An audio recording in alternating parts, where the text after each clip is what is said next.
All right, so in the previous section, we talked about solving quadratic equations using square roots. And we tried a couple of problems that way. We're going to talk about something called completing the square. And really what we're doing is making it so that we can solve using square roots. So just as a reminder, let's look at if we had, for example, the equation x squared plus 6x plus 9 is equal to 0, then we can rewrite this. We can factor this. This is the same thing as x plus 3 squared equals 0. And then we can take the square root of both sides, which square root of 0 is 0. So we would have x plus 3 equals 0. And for this one, our x would be negative 3. Okay, so just one solution for this. We could actually go back up to this step and say, oh, negative 3 plus 3 gives me 0. I don't have to take the square root of both sides or anything. But anyway, so we can figure out that x equals negative 3 by taking the square root. That's what we did. The thing that was slightly different about this is we factored first, and we saw that this is a perfect square. And whenever we get a perfect square, because if we tried that with this form, it would be kind of hard. But if we get a perfect square, then we can solve using that technique that we already have of finding the square root. Okay, and so there is a way to complete a square. So if you're given something, if you're given a function like x squared plus 6x plus some number, there's a way of making sure that you have a perfect square in there. So I'm going to go ahead and erase this and kind of move on to another example. Let's say, for example, that we had x squared plus 10x minus 9 is equal to 0. Well, this is what we have right now is not a perfect square. If we factor it, we can't say, oh, x plus 5 times we could factor it, but we can't make it a perfect square. And so what we're going to do, you don't necessarily have to do it in this order, but what I'm going to do just to kind of simplify this is I'm going to add 9 to both sides. And we get x squared plus 10x equals 9.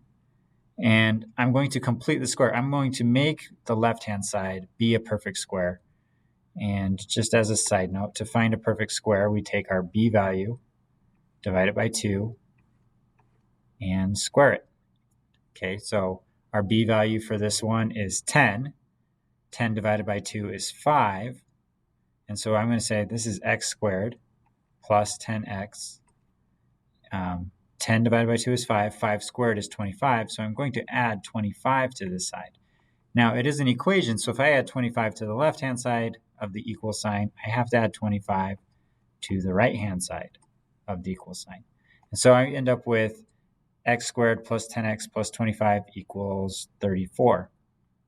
Okay, so this is 34. That it's hard to do anything with that though. We could subtract 34 from both sides, and then we could factor, and that's fine. That would work as well. But what we're going to do instead is say, okay, x squared plus 10x plus 25, I can rewrite that. And I can rewrite that as x plus 5 squared. X times x is x squared. X times 5 is 5x. 5 times x is 5x. That gives me the 10x. 5 times 5 is 25. And so x plus 5 squared is the same thing as x squared plus 10x plus 25. And then on the right-hand side equals 34. So now at this point, I'm going to take the square root of both sides. So we're going to take the square root of both sides. And that's going to give me something else. That's going to give me x plus 5 equals plus or minus the square root of 34. And I'm just going to leave plus or minus the square root of 34 for now. 34 breaks down into 17 times 2. 17 and 2 are both prime numbers, so really not going anywhere with the square root of 34. You can put it in a calculator and get a decimal approximation, but I want kind of a better answer. I'm going to subtract 5 now from both sides. So subtract 5 from both sides. And so then I can actually have my final answer. X equals -5 plus or minus the square root of 34. Okay, and that's an answer, and that's a perfectly good answer. It's hard to kind of picture what the square root of 34 is. It's around 6. It's a little less than 6, so we're looking at -5 plus 5 point something, probably 5.8ish, and then -5 minus 5.8ish. And those would be your intercepts on your graph. That's where your parabola is going to cross. Okay, so that's the intro to quadratic equations. Completing the square. You want to remember this: b over 2 squared is how you find that c value that will give you a perfect square. Okay, and then make sure you add it to both sides. All right, I'll do one more problem where I just walk through all the steps, and then we'll move on.